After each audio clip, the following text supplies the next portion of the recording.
Hello, everyone, and welcome to the 8 a.m. session of the 2016 OpenSimulator Community Conference. As a reminder to our in-world and web audience, you can view the full conference schedule at conference.opensimulator.org and tweet your questions or comments to @OpenSimCC with the hashtag OSCC16. This hour, we're happy to introduce the session called Without Delay, Jazz Up Your Teaching with Virtual World Learning. Our speaker is Dr. Kay McLennan. She's a professor of practice at Tulane University, where she teaches economics and business study courses to part-time students at Tulane's School of Continuing Studies. Kay's 3D virtual world educational simulations were finalists in 2 federal virtual world challenge contests. In 2012, for her Prisoner's Dilemma game theory simulation, and in 2013 for her Data Detectives game. I want to pass the mic over to Dr. McLennan. Thank you, Tara Lynn, and good morning, OSCC16.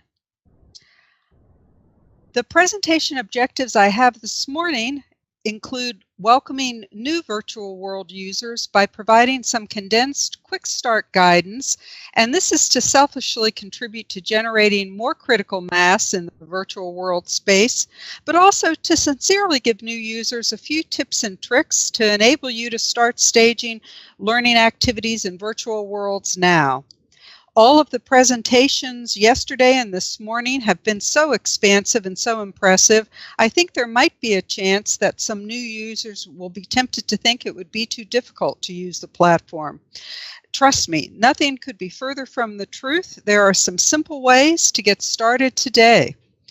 Also, I want to profile a few of my student-tested ways to stage effective and engaging virtual world learning activities. And finally, I want to provide my vision for fixing what ails the low virtual world's usage rate. In terms of the components of this presentation, I'm going to talk about how and why to use virtual world simulations. What's the catch? It all sounds too good, that is. Where to get virtual land and content, some basic teaching and use tools and tips, how to level up and create your own custom simulations, and finish up with my wish list for educators using virtual world learning.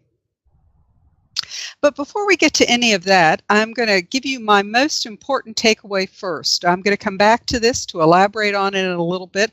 But under my wish list for educators using virtual world learning simulations, I think the key to getting more usage and a lot more usage is to in some way get a viewer app that is integratable into Canvas and other LMS learning platforms.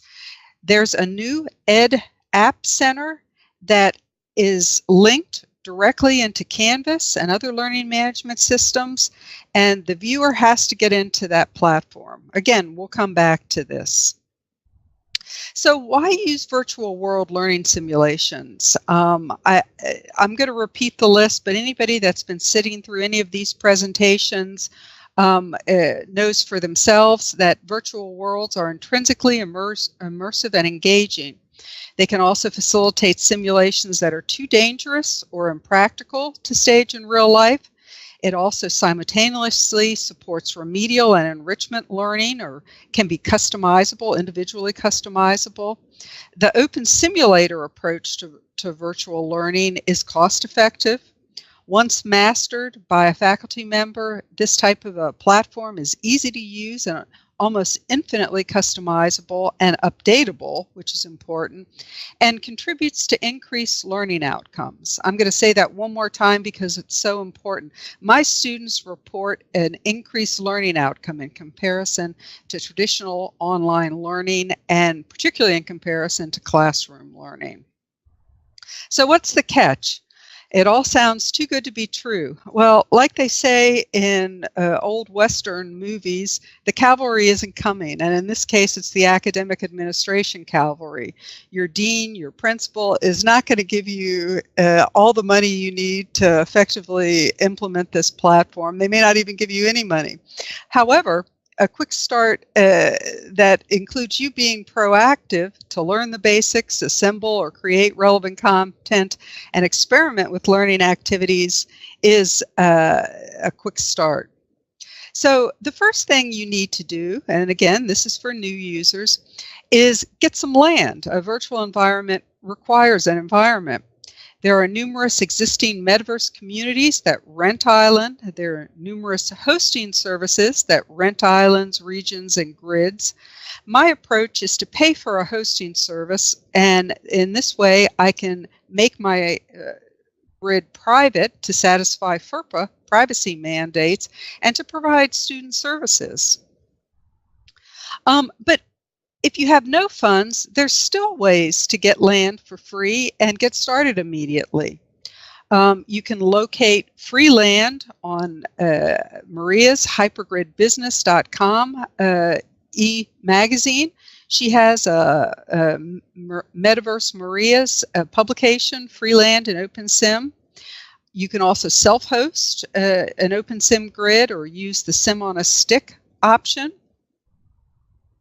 And then where to get content. There is an amazing array of ready-made CC content or open source content for OpenSim. Hypergrid Business, again, lists resources. There's in-world shopping centers, and one of the most established is Wright Plaza in the OS Grid. And I just got some help from Neb to set up a new Educator Commons shop in Wright Plaza. It's not developed yet. None of the links work, none of the content. But what's coming in this Educator Commons shop on Wright Plaza is some how-to materials, a script library.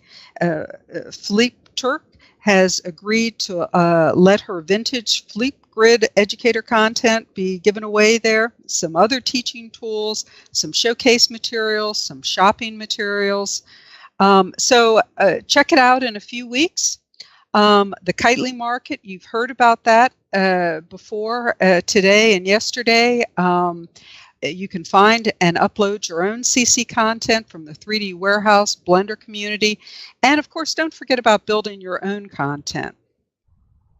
Turning next to my tips and tricks for teaching and administering a grid, I give my students a simple choice of 6 different avatar looks. And then using the back end, I happen to use Dreamland as my hosting service, and this is the way their back end looks. I quickly create avatars and just simply duplicate one of the 6 avatars, and the content that's needed is already in that avatar's inventory. Also, I keep my grid private for students at the 100 level avatars. And this way, their real names can be used and it won't violate FERPA privacy mandates. Private grids also don't need the same X-rated content and griefing warnings that you would have to give students in a public grid. And private grids can be set up to allow limited or controlled hypergrid travel. My avatar and a few others are 200 level, so they can jump in and out without disturbing the students that can't jump in and out. Making the virtual world learning activities optional mitigates concerns that some students don't have access to adequate computer equipment. Also, providing an assortment of asynchronous and real-time learning activities leads to greater participation.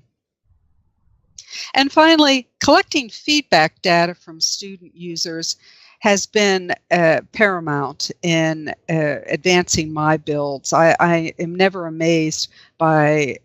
cease to amaze by getting more excellent feedback and comments from students each semester. So in World, obviously you can stage tours, explore recreations and simulations, stage immersive real-time discussions. You can upload course materials in slideshow format and flashcard format. And believe it or not, this particular item, course materials and slideshows and flashcards, was just filler in my earlier simulations, but I came to realize students like this. It came up at the top of their list for what they found useful. It's a surprise to me, but I keep producing it in each of the courses that I have a virtual learning component in. Case studies, behavioral experiments, and more. But in-world is only one half of it. I've started to use a virtual world to take materials out of world, screen capture video clips of my lectures, machinima tours of bills and simulations, and as a way to create original graphic materials and more. So some of the basic teaching tools, and again, over the next few weeks, hopefully all of this will be located in the Educator Commons store in Wrights Plaza. You'll need a slideshow viewer, some basic script recipes, a seating area. You'll have to upload images for your course materials and space branding, provide your students with some handout materials, and then of course, if you're using a grid that enables you to do so, starting avatar looks. Next, after the basics, the logical step is to level up to create your own custom simulations. And in essence, leveling up is all about learning how to build in OpenSim. So building first starts with being able to place and manipulate objects in the space.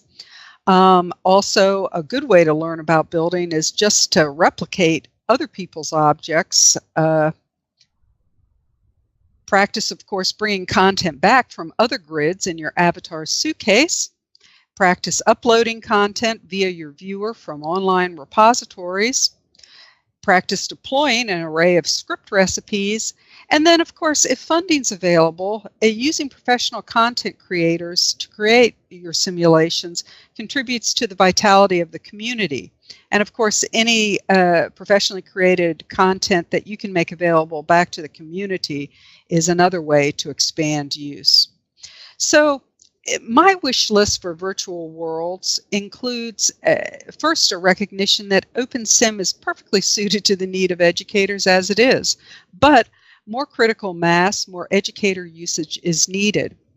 And I'm the only faculty member in my school that uses a virtual world. So when I started in Second Life in about 2007, 2008, I had about a 10% participation rate. It was complicated, and I had to give some warnings about griefing and X-rated content, and I just didn't get that many students that participated. When I moved over to the private OpenSimulator grid in 2010, my participation rate immediately bounced up to about a third. Since that time, some semesters it's bounced up to as high as half, but it typically is around about 1 in 3 participate. Now, since I'm the only educator in my school that offers virtual learning, it isn't time efficient for my students to learn all about it. If all of their instructors did, then they would have more of an incentive. So, and then my second, and this is my big wish, and is for a viewer app plugin for Canvas. Up on the screen right now, I have taken a screenshot of the actual Canvas learning management system platform. And this is the part of the settings in a course site that provides for an external app to be imported into the platform. And the way I see this working is there's 2 approaches. Of course, an on-look viewer, which is a server-side viewer, could be available on somebody's server and be input into this eduappcenter.com, and this is the way that all of these apps get into the different learning management systems. But I envision this approach being one that it would entail some additional expense for institutions and instructors. Another easier way is, and I hope some of the viewer folks are in the audience now, I'm going to try to start a dialogue to talk with them after the conference, is to build in just a link to the download page for a given viewer like Firestorm or Singularity.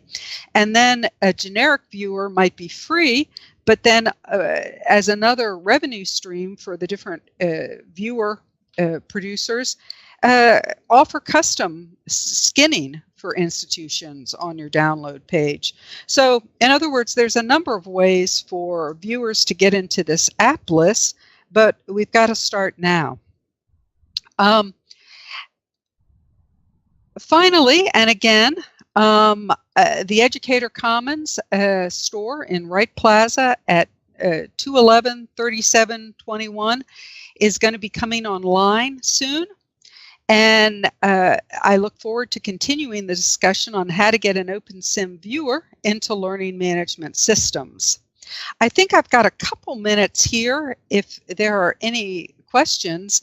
And maybe Tara Lynn, I don't know if you have been watching the chat. Is there anything in the chat for questions? Let's see. Yeah, any questions out there?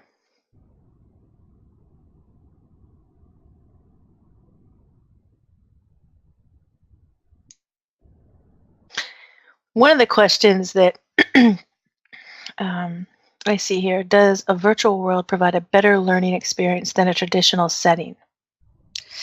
The data that I have collected, an excellent question, is that online learning I've asked students the questions, the three questions.